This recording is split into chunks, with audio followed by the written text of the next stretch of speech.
బెండకాయ కర్రీ. ఈ కర్రీ తింటే మ్యాథ్స్ వస్తుందని ఎంతమంది అమ్మలు చెప్పారు. మా అమ్మ కూడా అట్లనే చెప్పింది అనుకోండి నాకు.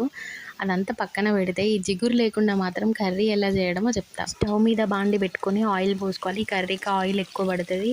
ఆయిల్ అంత తినలేమనుకున్న వాళ్ళు స్కిప్ చేయవచ్చు. బెండకాయలు కట్ చేసి పెట్టుకున్న బెండకాయలని ఫ్రై చేసుకోవాలి.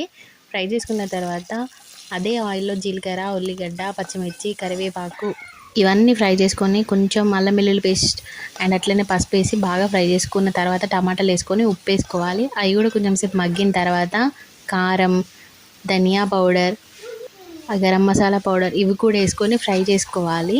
మనం పక్కన ఫ్రై చేసి పెట్టుకున్న ఉంటుంది కదా బెండకాయలని, అవి కూడా ఇందులో యాడ్ చేసుకొని బాగా కలుపుకొని ఇక నేను చూపిస్తున్నా చూడండి, కొంచెం కూడా నాకు జిగురు అంటుకోలేదు.